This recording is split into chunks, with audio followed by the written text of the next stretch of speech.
Hi, we'll do a very quick a miniature, and the idea is that we don't spend more than 10 minutes on it. So what I'm doing is I'm pretty much going with the very simple sketch, and not much detail. It's pretty much drawing the outline. So what I'll do is I'll just go very quickly to make sure that the composition is right, and quick describing lines and lines which matter, nothing more than that. And the idea is that we work quick, and we try to get everything out of watercolors itself rather than concentrating on detail. I mean, you can always do a detailed drawing, but this is different. This is where you rely on the media. You feel that media itself has enough potential to take care of itself. So all you have to do is you have to work with light. So I'm just going with the very basics here. See, so just the main describing lines here, and here we go. The little now when you're drawing, you have to make sure that you know what your composition is, and where your shadows are sitting. Now, for example, I've gone with the 1/3, so 1/3 on this side and 1/3 on this side, and then I'm kind of creating a focal point on this side here, this one, this cafe. So these awnings will be slightly more colorful with major darks sitting here, and then what I'll do is I'll just balance it with maybe another small awning here, just to balance it out. And now I have to make adjustment about the direction of the light, and so I can see from the picture here that the light is coming from this side, and it's hitting this particular this side, and then there is darkness on this side if you look at that, and then you have a lot of action on the awnings. So that's pretty much what we are going to do. So see, the challenge is we have to finish it within 10 minutes. I'm going with quite a broad brush. Ideally I would like to go with this, but I think because we have to manage a lot of detail, so I'll see if I can manage everything with one brush. So I think I like to go with the mid ranges first. Now that's a different approach altogether. That just kind of helps me in definition. So I'm going with a little bit of yellow ochre, ultramarine blue, and kind of a very light mix of it. Remember, I'm actually going to just paint shadows, and here we go. So we are looking at a mixture of yellow ochre, and I'll include some other mix of colors also. I use a lot of Venetian red, so that's very interesting. So just a kind of a minor wash of shadows here, yeah, just to get going, covering as much paper as you can so that you can kind of establish the confidence. So I feel that yeah, so it's a good start, but I think we can go a bit darker on this, and here we go. So that's kind of a mid-range color I have started with, and this is just a shadow color for this building. And now I can see that other than the sky, so there's certain other lighter colors which I'll leave it as white. I don't like to touch till it really needs to be touched. So what I'll do is I'll just move with some shadow colors here, and just try to see if I can come up with certain shadows, and nothing more than that. Just a kind of a representation that look, there is a building, nothing more than that. Yeah. So if you're painting shadows, if you look at it, maybe I'm just painting shadows. Here we go. And so there's a lot of light which I'm leaving. In watercolors you have to leave whites. So I do not have any whites in the palette. I don't have any blacks in the palette. I don't think so any watercolor artist likes to have a black. A lot of watercolor artists are using whites nowadays, and they're using it to make the colors slightly more opaque, and they're better using white to paint on top of existing paint. So it's just it's a way of mixing color. That's it, nothing more than that. Now what I'm going to do here is that, other than providing some definition, which I am doing here, and I'll take a little bit of color out. So if you look at it, this is just creating a little bit of interest in it, otherwise it will look a little blotchy. And here we go. And now I need to create a little background for the figures later on. So what I'll do is I'll just go a bit darker here and kind of create a zone. Now this is a lot to do with the composition also. The composition later on will play a role. Now I'm going with this composition here, if you look at it. Yeah. And here we go, just some more color here, and I think, yeah, they're looking good. Yep. Yeah.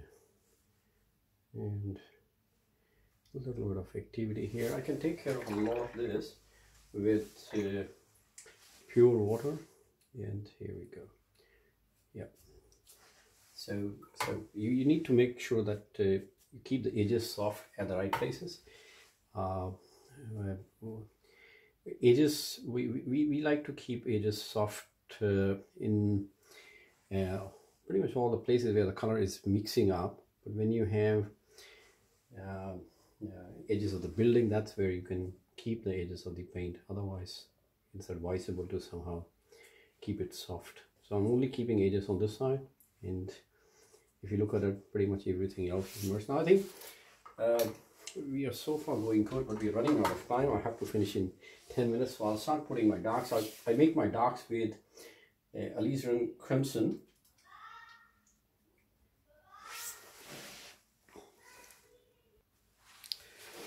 So I like to make my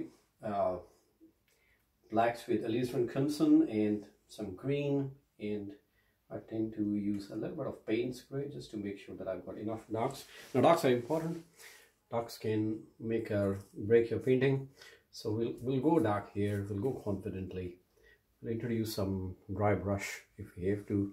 Now I have to get a little bit of dark here as well, and I can see a bit of dark here when I'm not getting in too much into detail, as you can see. But I wouldn't mind a dry brush here, and a dry brush here, and a little bit of action, and a little bit of action here, and a little bit of action here, and some action here. Yep. And I think that should eventually come out as figures. So I think what I'll do is I'll just soften some of the edges. Let's see, starting out. Now there's another method which I use, is the spray. Sometimes they tend to help you with softening edges, but don't overuse it.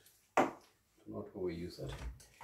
So we're getting there, and we'll work with the main shadows. And what I'll do is I'll go with some blues, little bit of alizarin crimson to just give it a body. And here we go. I think I sometimes put a little bit of burnt umber in it, a burnt umber and alizarin crimson. And here we go. Here we just will work with the shadows, and these are the shadows here, and it's going. The shadows are critical. Shadows have to have the right direction. Now if you are not careful with your shadows and if you're too hard with your shadows, you will end up having something which is a bit too solid and you don't like it. So that's where you have to be careful. They have to be soft, they have the right color. I feel that they can make or break your painting. Here we go. Right. Now what I can do is I can make a little bit of connection between them, and we go with the sky. I will underestimate and under emphasize on sky. I'm going with a little bit of cerulean blue and ultramarine. Here we go. And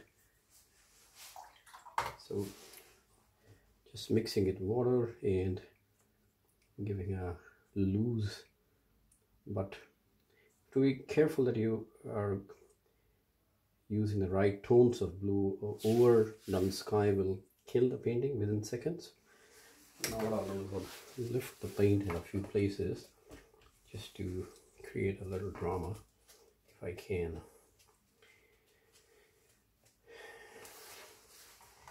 Let's introduce some color. Yeah.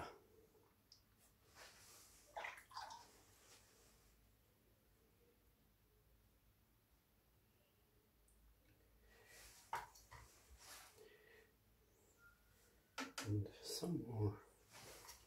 I'll just leave this as white and we'll work with some color here.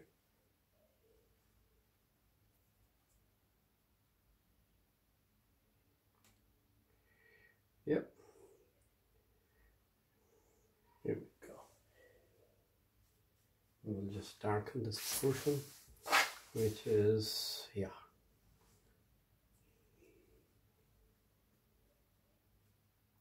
Yep, we're kind of reaching the end. What I'll do is very quickly I'll make a couple of figures with dark Payne's Grey with a little bit of alizarin crimson, and what I'm just doing is giving an impression of the legs and head, and continuing with the shadows, and maybe there's someone here also, and people sitting on the cafe, and that's it, done. I have some habit of tinkering with the paintings, but what I'll do is I'll just give it a little bit of definition, and I'll introduce some connectivity to the painting. Just putting some power lines. I think power lines will be in this direction, then they'll be going here, and yeah, I think so. I think we shouldn't overindulge in watercolor painting.